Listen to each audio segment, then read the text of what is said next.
Now, Sports Talk with Broads. Here's Hunter Brody. What is going on, everyone? Welcome to Sports Talk with Broads. We are broadcasting live from the Manscaped Man Cave. Get 20% off and free shipping with the code BROD at manscaped.com. Football Fridays used to be fun. They used to be entertaining. I used to love waking up on Fridays, having my cup of coffee and thinking about the Eagles and thinking about the matchup. But that's just not the case. This is going to be horrendous. Sunday night football, the entire football world has their eyes glued on this team, and they're probably going to just show up, be flat, be horrendous. Kyle Shanahan's scheme, regardless of who's actually playing, most likely will shred Jim Schwartz, Nate Gerry, and everybody else involved. This secondary has been poor. Avonte Maddox is out. What does that mean? Who's going to play the other side of Darius Slay? Is it going to be Trevor Williams? Is it going to be Cre'Von LeBlanc, who does a good job in the slot, I feel, but on the outside, it's probably going to be a nightmare. Now, I'm recording this before the injury report comes out for Friday's practice, so there'll be more information once that comes out. Regardless, though, I don't care too much about it because, like, Cre'Von LeBlanc or Trevor Williams to me on the outside, okay, I feel you're doomed either way. And I like Cre'Von LeBlanc's attitude. I like what he brings to the table, but he's good in the slot. That's where he's good. Like, Cre'Von LeBlanc isn't the difference in this game as a whole. Now, I guess if you want to look at all the options, is it possible that Jalen Mills moves back to corner if they need to? The injuries are a joke when it comes to this team. But same with the 49ers. And guess what? I bet you their offense is going to be flowing. They're going to scheme guys open. Nick Mullins is going to make plays because guys are going to be open. Because guys are going to be available. Because Kyle Shanahan is going to do something very similar to what Sean McVay did with the Rams. Remember how ugly and hideous that was for the Eagles defense? Wide open players, Jared Goff, bootlegs, play action, had time to do whatever he wanted to. I think he started out the game 9 for 9. There's a reason why that happened. Because Sean McVay put him in those spots. Nick Mullins, who's having a statistical year pretty equivalent to what Jimmy Garoppolo provides anyway for that team, which is kind of funny when you look at the contract difference. But my point is, doesn't matter. Because Kyle Shanahan, with whatever weapons are available, is going to put him in a good position to succeed. Now, Kittle back in action. Good luck, Nate Gerry. Good luck. They're just going to attack and abuse and destroy that mismatch. It's pretty simple. They're going to see a hole. They're going to attack a hole. The problem is, I guess there's so many damn holes to attack on this defense. This is a huge game for Jim Schwartz and his scheme. He better step it the hell up. It's not going to be easy. It also comes down to that defensive line getting some pressure. They're going to need to get pressure. I don't expect them to get the same amount of sacks that they got against the Cincinnati Bengals. I related that game to what happened against the New York Jets last season. Whoop-de-doo, they got a bunch of sacks against a team that couldn't stand a damn chance, but this is a different team. This is a different coach that he's going up against. It's crazy. It really is. So I know a conversation is, will Nick Mullins outduel Carson Wentz? You know what? Based off of the scheme part of it, which matters, which is something you need to factor into this equation, yeah, probably. I do expect Nick Mullins to torch this defense because I feel Kyle Shanahan is going to literally throw haymakers at Jim Schwartz's face this week. You saw the misdirection confuse everybody. And that's my point with Doug Pederson. Is Carson Wentz more of the issue? Yes. When you're throwing 2 interceptions, when your QBR is this low, you are hurting the football team. But with the misdirection, with all the confusion that these offenses give to other defenses, like the reason why the Rams did what they did against the Eagles is because they were so confused. There was so much movement pre-snap. There were jet sweeps involved, play action, running the ball. There was so much happening, it confused the D. Doug Pederson right now, nothing with this offense even gives the defense a second guess. There's no second guessing. There's nothing that is going to give the opponent's defense a second thought. It's too simple. It's too vanilla. Even with the slop that you have at receiver for this week, you can still find ways to put them in areas to succeed. Even if, they struggle to get some separation, fine. That's on you, Doug, to give them a way to put them in a better spot. Like, you can put them in a better spot based off of schematic stuff. Now, that doesn't take anything away from how bad Carson Wentz was. Carson Wentz has been terrible, and he's going to have to hit wide open throws. He has missed wide open throws. But this comes down to also, now that you are so poor with talent on the outside specifically, you're going to have to be creative as a head coach, or Carson Wentz, who's struggling himself, isn't even going to have a lick of a chance whatsoever, because with him struggling and with the lack of separation from these individuals, how the hell are you going to be able to do anything?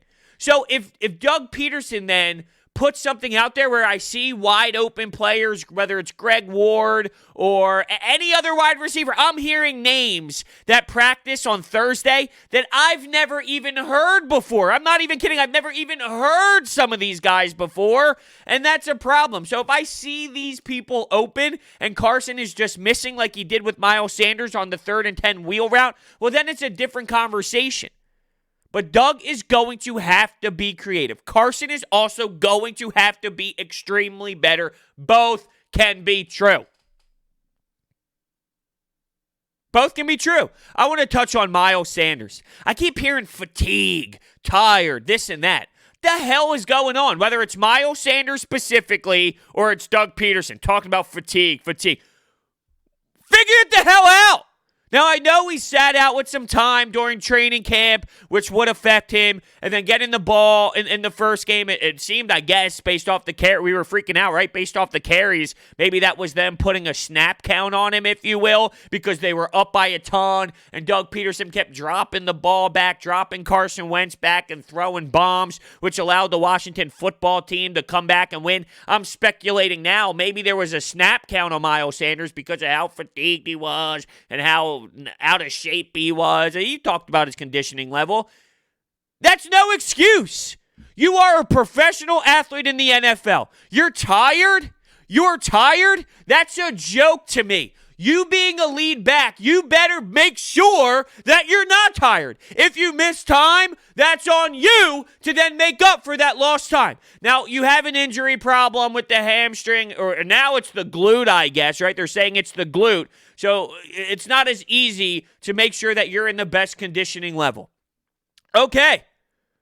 But now this concerns me that this is something with Miles Sanders that we're going to be discussing every single year. Banged up here, banged up there, banged up here, banged up there. And I alluded to that during training camp when he wasn't participating in stuff. Miles Sanders, if you're going to be a lead back, if you're going to be an every down type of guy, you need to be more prepared. It's that simple. It is. It's that simple. I can't stand hearing about how you're not ready, how you're fatigued, how you're out of shape. That's on you. Get your ass in shape. Because Boston Scott and Corey Clement, they're not cutting it as the other options. Very underwhelmed with what they have done to this point. There was one game that I thought Boston Scott did okay in his limited role, but ultimately, those two aren't cutting it. Now, it's on Miles Sanders. Without a doubt, he's the guy, right? He's the guy that's going to be getting the ball way more than anybody else. But if you're out of shape, if you're fatigued, and that's limiting this football team, it's not good enough. It's just not good enough. Speaking of not good enough, me, when it comes to betting. But that's why I use BetQl to help me make the proper decision. If you go to BetQL.com, you get to see all the analytics, all the trends, all the data, all the information that you need when it comes to making an educated bet. You can look at where all the sharp money is headed, where all the professional bettors are going, where the public is going. where the over-under is at. All the numbers that you need is on BetQL.com. And you get 20% off of your first payment with the promo code BROADS20. It's a no-brainer. I utilize it every single time I bet, and it's helping me out tremendously. My pockets are a little bit heavier. My pants are sagging, not because I don't have a belt. It's because the damn green is coming in, and it's making my wallet so fat. By the way, we also have an NFL Weekly Pick'em Pool presented by BetQL. We are giving away weekly prizes. On top of that, a grand prize, courtesy of Rosnov Jewelers championship bracelet. All the information is down below in the description. All right, there's this conversation about the Thursday night football picture that was posted where it showed the lineup for the weekend, and Nick Mullins was posted over Carson Wentz. You can look at it one of two ways. Nick Mullins is better than Carson Wentz, or they were showing the home quarterbacks throughout the graphic. I think it's a little bit of both. I mean, to say that Carson Wentz should be on that picture is kind of not true. QBR-wise, worst quarterback in the league. Is that what you try and sell? I don't know.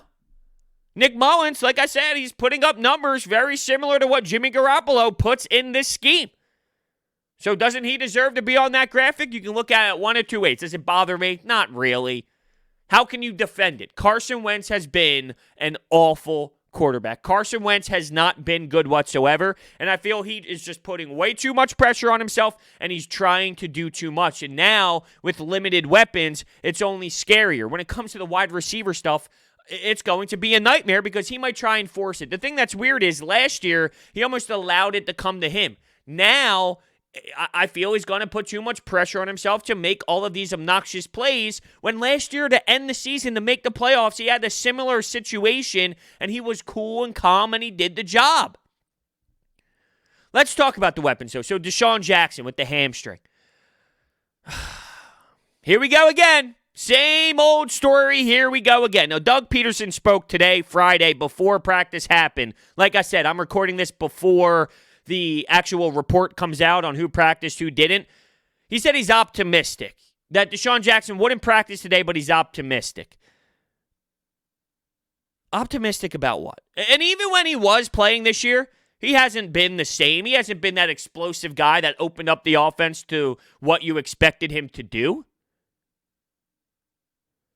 That bomb that they attempted at the first part of the game, it was the first play of the game for the Eagles against the Bengals. People were actually freaking out about Carson Wentz missing the throw. That was just a statement throw. That wasn't an actual connection throw. It was two guys there. Looked like that Deshaun Jackson tripped over himself at one point throughout the route. It was just a statement throw. Like, hey, let's just throw it. Let's just let them know. Let them be aware that this is something that we can do to kind of open up other things. It wasn't so much a, hey, you need to hit this throw kind of throw. And, well, you really haven't seen it as a whole, Deshaun Jackson being this piece, this flying piece. And I just wonder if this hamstring has been an issue from the beginning of the jump, really, from the beginning of the season, because it's not impacting the offense as much as I expected it to be. I hope that John Hightower is someone who could be available. Look at me. I'm begging for John Hightower. That should tell you exactly where this team is. We know that the Eagles go so heavy 12 personnel. Without Dallas Goedert, which is a huge loss, Zach Ertz is there. Well, don't you think that Kyle Shanahan and this entire 49ers coaching staff, when talking about just game plans in general, I know Shanahan is the offensive guy, but just in terms of like, hey, what do you think we should do here when it comes to Zach Ertz? They're probably going to say, let's take him away and force him to use other options. Let's force a Greg Ward or a practice squad guy, a Burnett, a Hightower, whoever it's going to be. Let's force them to beat coverage. Let's force them to go out there and beat their guy while we take away Zach Ertz, who is Carson Wentz's favorite option. Knowing they go so heavy in 12 personnel, is it possible that Richard Rodgers is in the mix more? He had a couple catches here and there, so far. He's been here for a couple of years now. It's kind of weird to think that way, but he's been banged up, so he wasn't available. But he's been here for a couple of years. Are you going to see them still go heavy 12 and just use Rodgers as a factor in the offense? Is that better than maybe relying on some of these individuals who are part of the practice squad? I could argue yes. I could argue no. Greg Ward, who seems to be very reliable and one of Carson Wentz's favorite targets on top of Zach Ertz right now, he came from the practice squad, and he was effective. Now, with J.J. Arcega-Whiteside, God just stinks. Does it even matter what he does anymore? He's a waste. He's a waste of space. Derek Barnett. Derek Barnett is an individual who was drafted high with the Eagles. Underachieving, but playable. J.J. Arcega-Whiteside is not playable, and that's crushing. That is something that really hurts this football team. Without a doubt. But I talk about the defensive line. Will they be able to get some sort of pressure? Will they be able to disrupt things? Maybe contain things? Because there's going to be a lot of misdirection. Guys on the edge, they got to be prepared. They got to be ready. Brandon Graham, Derek Barnett, Josh Sweat. You're going to have to be able to be active. You're going to have to be able to hold your ground in certain situations because guess what? That misdirection's coming. That fancy offensive movement, it's all coming. And it's not going to be easy. The offensive line, they sucked. Specifically, Jason Peters sucked. If you get that type of play out of Jason Peters, that's going to be a major issue. Now, I asked Jeff Mosher of Inside the Birds podcast this question on 97.3 ESPN on Football at 4 that we have every single day at 4 o'clock with the Inside the Birds podcast crew. You can download the 97.3 ESPN mobile app, by the way, to hear myself and Mike Gill every weekday, Monday through Friday from 2 to 6 p.m. But I asked him, if Jason Peters was to play poorly, and play that bad for, say, 2-3 weeks in a row, can you see a move happening? Can you see a scenario where Jason Peters, who demanded all this money to move from right guard to left guard, wouldn't even play because he's that bad? Could you see Mailata in there? Could Mailata do a worse job? And if he does do a worse job, what do you do from there? His answer was sort of along the lines of, look, Jason Peters is a Hall of Famer. That's a scenario that, I haven't seen Jason Peters play that poorly in 3 consecutive games, so it's hard for me to really envision that. If that is to happen, then maybe the conversation changes. So he went down the road of Jason Peters is a Hall of Famer. I can't just anticipate that he's going to play that poorly in a handful of games in a row, and that's fair, right? I mean, that's true. That's very true. He is a Hall of Famer for a reason, but I also never really seen him play that bad in general. I could argue that was the worst game I've ever seen out of Jason Peters, and there's a reason why that is happening. So if I think that the reason why that's happening is he's no longer good in this league, well, then maybe I can see a scenario where that actually goes down for a couple weeks in a row. It's not like there was firepower on the other side against the Cincinnati Bengals. It wasn't like he was going up against Chase Young or some of these lethal stars in this league. And that is what concerns me the most. The offensive line is going to have to be stellar, be way better. And specifically Jason Peters, you need a huge bounce-back game from him. Last season, we talked about Jason Peters having to step back, but his step back was still good in this league. That, though, what you saw last week, that's not good in this league. That's unacceptable. It's honestly unplayable if that's something you continuously get out of JP. But I wonder with Matt Pryor and what happened last week, what's his role going to be? It's a fireable offense, the way I see it. Fireable offense. That injury report, though, that we've been seeing over the last handful of days, it looked like the whole damn team was on there. 53 people. I think Doug Pederson was even on there at one point. And what was his confirmation? What was his actual injury? Stooge. He's a stooge. Some of his answers to the media, wow, it just keeps getting worse and worse and worse. I heard Rob Maaddi. I wish I had the audio cut. I really do. I wish I had it. I heard Rob Maaddi ask him a question, and it sounded like he had no business standing in front of that microphone. And then he went on and just had this spiel about literally nothing for 3 minutes. And I thought, wow, he just gave you absolutely nothing. Had no clue what the question, the question was fine. He had no clue how to answer the question properly and just gave you a bunch of crap. I really wish I had the audio because I feel whatever I just did not do it justice whatsoever. And that's just one example out of 3 million, I feel, over the last couple of weeks that shows Doug Pederson has lost his mind. Adversity.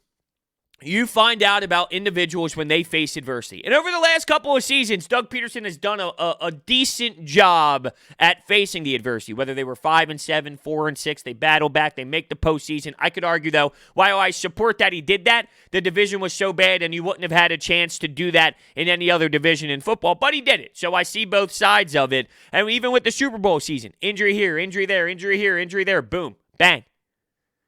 Found a way. But now it's like he's starting to crack. And I feel when adversity keeps coming for so long, eventually you are going to crack. Right now it looks like Doug Pederson is cracking, and it's very unfortunate to see him in this state of mind. Then you see the whole Nick Foles thing where he's saying that Frank Reich really figured me out. Frank Reich was the one to really help my game, and you're like, whoa, hold on a second. What's going on here? I'll find the exact quote real quick of Nick Foles. Because I thought what he said was exactly what Doug Pederson was so good at. And instead, he's talking about Frank Reich. All right, here it is. I found it. Rob Motti tweeted the quote. This is Nick Foles on Frank Reich, September 30th, so a couple days ago. He was the one who really figured me out as a player and realized we had it all wrong. And they just threw some plays out there one day and said, go play these plays. We studied you, and these are the plays you do. Sure enough, something triggered inside of me. So, he also goes on and talks about what type of person he was, and he was relatable, and it wasn't all about football. There was a connection level. And, look, I wasn't one of those people that said Frank Reich. Like, I did think that Frank Reich was overblown because he's in Indianapolis and he's having success, but he's not this unbeatable offensive guru. I think he's a smart football coach, but, he's not this Bill Belichick that people make him out to be. I think he's a good football coach. I thought it was overblown, though. Hearing what type of connection he had with the players, how he related with the players. Nick Foles saying this, I thought that was what Doug Pederson was all about. I thought that was Doug Pederson's MO. That's why players loved him so much, is that type of connection. Now, I'm sure if you ask Nick Foles about Doug Pederson, he's going to give you the same type of answers about Doug. He'll praise Doug. He'll say he did a phenomenal job. He would say similar things to what he said about Frank Reich. So to be fair, I don't think he's taking a shot at Doug Pederson for saying just really kind words about what Frank Reich is all about in a football locker room. I just thought it was interesting, though, that he did go heavy on more so just the offensive stuff and figuring him out as a player. He went deeper into the connection side, having that relationship outside of what happens on the field. And I'm like, wow, hold on a second. That's what Doug Pederson thrives off of. Now, I'm not saying both can't be true. I think Frank Reich and Doug Pederson can both be good at something. It's not Frank Reich's good at something. That means Doug Pederson isn't.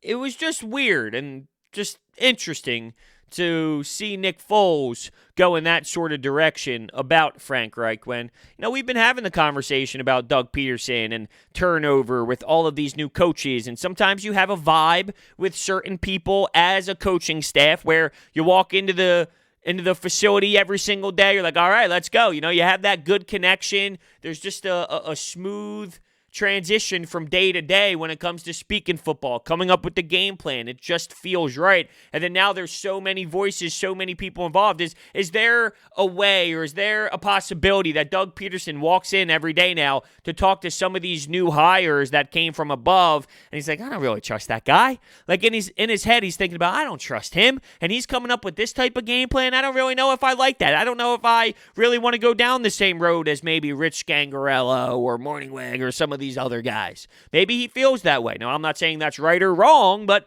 with Frank Reich, there seemed to be a good connection in terms of just a good coaching staff on the same page. It's possible that they're all kind of dysfunctional as a coaching staff, and you're seeing that relate on the field. You're seeing that actually go out on the field as well with the dysfunction based off of what we have seen offensively from this team As a whole. So, wow, we're going to have to watch misdirection probably abuse this team once again. It's a big Jim Schwartz game. It's a big Jim Schwartz game. It's a big every game. What the hell am I talking about? See, I was thinking about it. Okay, what do they need to do to win this game? That's what I was thinking about before I hit the record button. And do we start here? Carson Wentz needs to be better. Doug Pederson needs to help Carson Wentz because there's going to be a lack of weapons, so his scheme is going to have to help out these lack of weapons, get open, and put them in a good position to have an advantage based off of their matchup. The offensive line is going to have to play better, specifically Jason Peters. Miles Sanders can't be tired. The defensive line is going to have to, if they did what they did last game, sure. I just don't anticipate that because I thought that was just a product of who they played. And I was thinking Jim Schwartz is going to have to be electric. I mean, this might have to be one of the best Jim Schwartz games we have seen. Nate Gary is going to have to not stink. Whoever's playing opposite of Darius Slay is going to be a factor. Jalen Mills is going to have to play better football. I've been so underwhelmed with Jalen Mills. Do you see the problem here? Do you see the issue? It's player after player after player after player after player that's going to have to do better. On top of that, coach after coach after coach after coach who's going to have to be better. That's a problem. Now, Darius Slay, I mentioned. I want to see where he lines up. I want to see who he goes up against and how that affects Nick Mullins and maybe his reads and his progressions. But, I mean, I would just think that what Kyle Shanahan is going to do is there's so many holes on that defense that you just attack other guys. You get a matchup with Nate Gary, you're just going to attack that. Possibly just stay away from Darius Slay, if you will, because there's so many other spots on the field that you can torch, wax, take advantage of, destroy, annihilate. That just do that. Just do that. So that's kind of where I see the whole Darius Slay matchup playing out here. It's great that you finally have that shutdown corner, but guess what? You have nothing everywhere else to the point where go have fun and pick on other players. Because that's what good coaches do. They pick on the holes of other teams. And I don't know if I necessarily see Doug Pederson doing that with the game plan. I just think he has this vanilla game plan. It's like, okay, guys, go play. You don't really see him target the weaknesses of other opponents. Because if that was the case, he probably would have continued to run the ball more last game in certain areas. Not that I thought it was a horrendous amount of runs, lack of runs, that is. But he did get away from it at times as well. This episode of Sports Talk with Bros is sponsored by Orbit Energy and Power. Their solar program helps eliminate your electric bill completely. They offer flexible financing solutions such as $0 down. In addition, they will make sure that you receive all the state and federal incentives available for switching to solar. They provide water purification systems, backup energy services, battery storage, and more. Make sure you check out their information down below. Thank you all so much for listening. I think the Eagles lose. Do I have a score prediction? A lot to a little. There you go. Thank you all so much, and I will see you next time. A lot to a little 49ers, that is.